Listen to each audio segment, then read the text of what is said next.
Hey there, Variety here.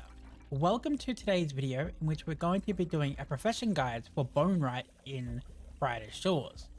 Today's video is going to be completely full of information in which we're going to be talking about some different methods such as the method of gathering your own materials and transforming them. We're also going to talk about the method of buying from NPCs and the XP gain to gold loss you'll get by doing so. We're also going to have a look at the skill itself and look at the recommended items that you should be making to save money and to get your maximum amount of XP. I'm going to go over each strategy type because I think it's important based upon whatever your goals are. Okay, so the first thing that we're going to get into is we're going to have a look at the gathering section. So I'm going to show you where I'd recommend you gather and why if you're intending to level up bone making. So as mentioned, I'm going to cover the gathering portion of bonewright first. So the first skill that we're going to look at that supports the bonewright is actually called Gatherer, and it's going to be unlocked in the Hope Forest, which is in Area 2 of Brighter Shores. So if you click on the menu and you get to go through, you'll see a lot of items.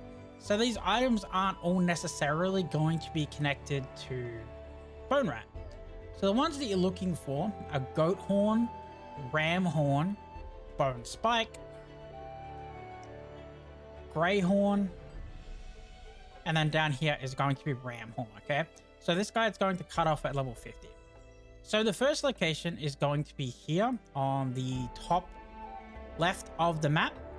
Before you do this, I would strongly recommend that you have level 32 crafting to unlock the teleport points, which is located over here, which is the storage rift, by doing the spider quest.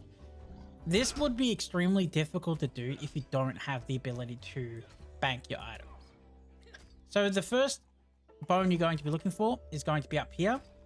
The second bone that you could go to, for example, is a little bit down here. It's the ram horn. So it's going to go over here to the right.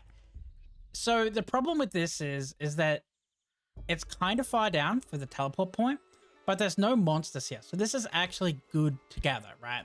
So you could gather here, run down here, storage, run back up, gather more. This is pretty quick. When you're leveling your skills up to level 20, it's actually insanely quick.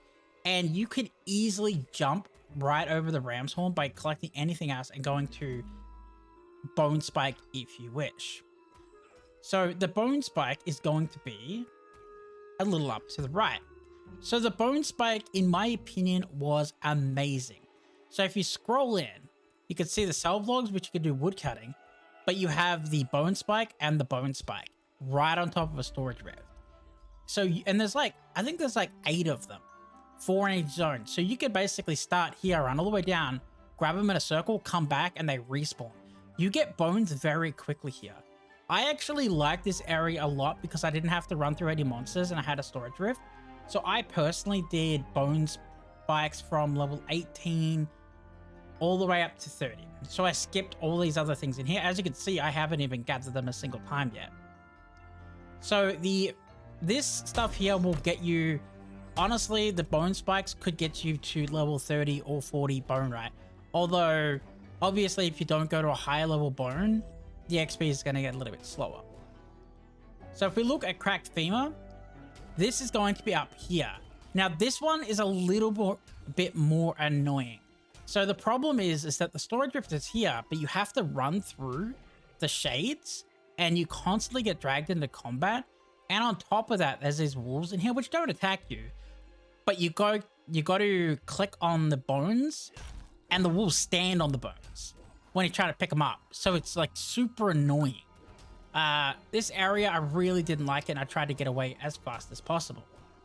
So you got to do your cracked femur up until your great goat horn, which is going to be located where I'm standing here.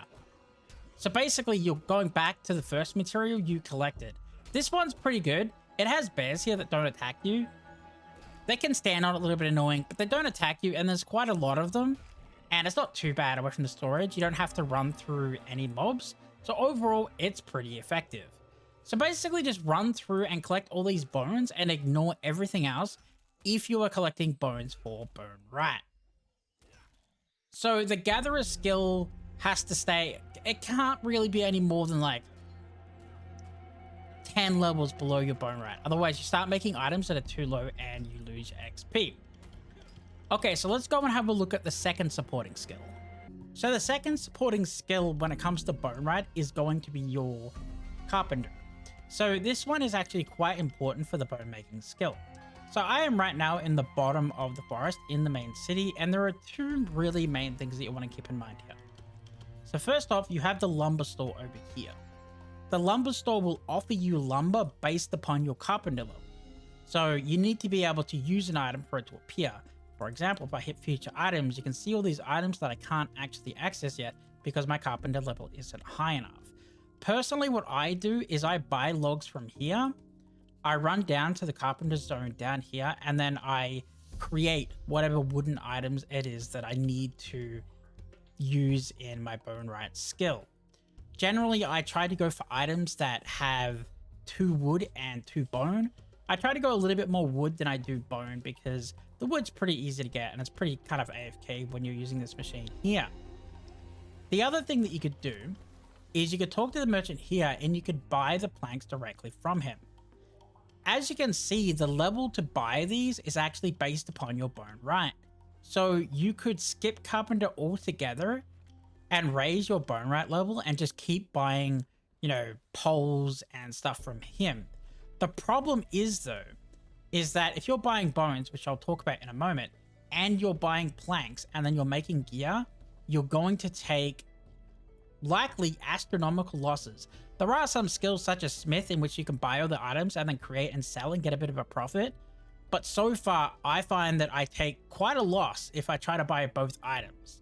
So what I do is I gather my own items and I turn wood into planks to get carpenter, to get gather XP, and then I have all the items required for bonewright. Okay, so let's go and have a look at the bonewright NPC. So right now we are in area 3, in which the area you need to be in to do bonewright. By the way, this is a members only area, so you do need members to access this area and these skills. So the area in which you craft your stuff is located on the left side of the mine, and the NPC that you can buy bones from is located right here. If you right click and trade, you can buy items for honestly not that much money. Quite frankly, it takes almost no bones and no planks to get this skill to level 20 by buying, and then you could use knowledge points from other skills on it if you wish. It is completely viable to get level 20 by buying and then using knowledge points from combat to level up your bonewright without actually doing the skill itself. That is very feasible. A bit overpowered, in fact. So you could buy the items from here. So let's say we buy 10 of these.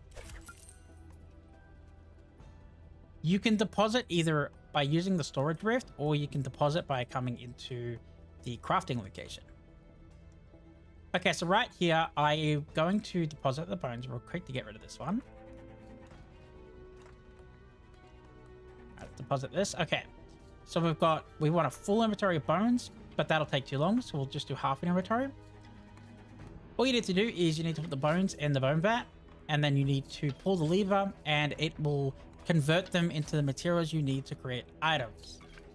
It took me about 6 hours, roughly, I want to say, to put 2,000 bones into the vat that I collected yesterday. It took me about 8 hours of gathering and 2 hours of just putting them into the vat. Okay, so you take them out. And there we go. Now you have your new colored brewed bone spikes. Okay, so what you can do is you can look at the bonewright design book and it will show you all the items you can make. So for example, I just unlocked at level 72 the ability to use a dappled bone spike, which is a much higher level bone spike, and a rugged stove to make an item. Okay, I did a lot of testing and I tried out a lot of different things so I could make a more complete guide.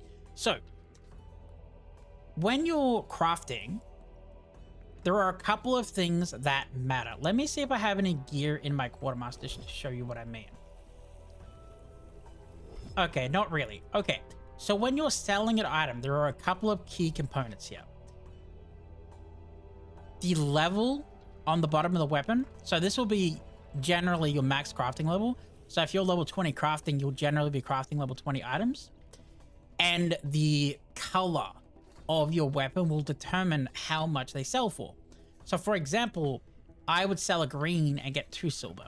If I sold a blue, I'd get a bit more. If I sold a purple, I'd get, I think it's like 18 or 19 silver right now.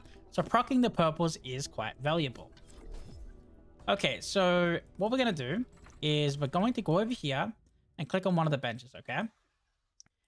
I can use my material, and then it's going to show me the items. So they'll tell you whether or not you're on the right bench, and then it'll tell you what materials you need. So here, for example, I need a coarse salve pole. Okay, so we go back and we open up the wood, and hopefully we have a salve pole. Okay, we do. Perfect. So we'll grab a couple out, we go back over, and we craft it.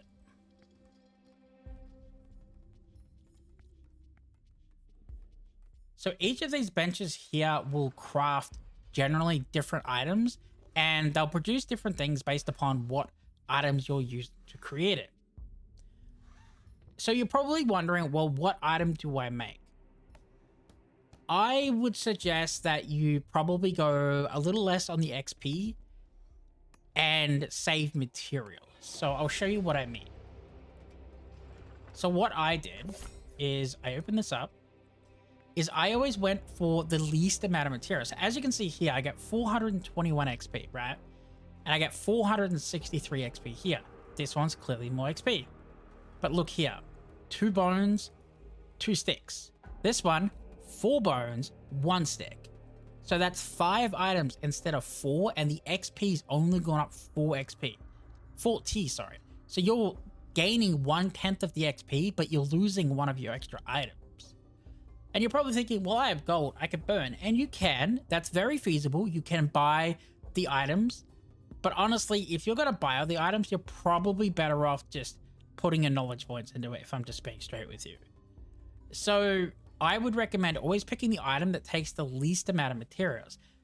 There is a method to this madness though, because when you think about it, you want to make back your gold, right, when you're selling your items. So you want to be able to create as many items as you can for more times, for more chances to proc purple, right? The purple is worth what, like 8-9 times more than the green? So you want more chances to craft. So what I would recommend doing is always making the 2-2 weapon, or better if you can. This is also helpful too, because what you can do is the number is equal. So you can always withdraw 12, 12, come over here and craft 6 items at a time. You're going to find pretty quickly that your storage is going to run out of space, and it's kind of annoying. So what you do is you open up your quartermaster and you deposit the items. Now it's deposited down here. So all of the items that you craft, they're all going to be, they're going to be untuned. So you're going to tune them to any area. So if I go to the thing over here and tune it here, this weapon will be usable in this area, okay? The last thing that I want to mention is that after you've filled up your quartermaster, you want to teleport back to Hopeport. It's a little bit annoying, and at some points of leveling, I actually was dropping my green items because I didn't feel like it was worth selling them because I was having to come back so often. But generally what you do is you run over here and just sell to the quartermaster. So when I have a full inventory right now at level 75, I would say on average, I'm getting about 100 to 150 silver per sale for inventory now. Now at lower levels, it's going to be a lot less than that. Truthfully, the only reason I have 2 gold right now is because I gathered my materials. Had I been buying my materials, like my bones, for example, I wouldn't have been really making money at all.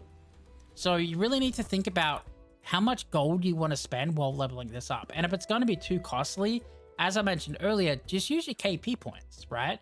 When you get your rewards, just put your points into Bone Master. It's actually really, really fast. On mentioning that though, when you're gathering, I would recommend that you use your KP points on your bonewright or your carpenter to keep your carpenter up. I would not put points into your gather to speed your gathering up with your KP points unless it's extremely far behind, and even then I still wouldn't recommend doing it. When you get to level 50, you'll unlock this cape here, and I believe when you hit level 100, the cape will be a little bit extended. Unfortunately, the cape doesn't offer any bonuses at this point. Okay, so all of that should tell you everything you need to know to level from level 1 to level 50 efficiently. Just remember to always make the items that take the least amount of resources and then bring them and sell them to get as much gold back as you can so as not to lose so much gold when leveling up. I really want to press home that this skill is far more annoying than stonemasoning and smithing. They're closer, it's easy to get the materials, you don't have to rely on carpenter, and you know, you really want to only grind this skill if you're a guardian, because this skill primarily makes, well, actually all of its gear is for guardians, right? So don't grind this skill out above the quest requirements unless you are a guardian. Okay, that covers everything for today's video. I think you should now have a very solid idea on the things you need to know to get up to level 50. If you have any questions, do let me know below. Until next time.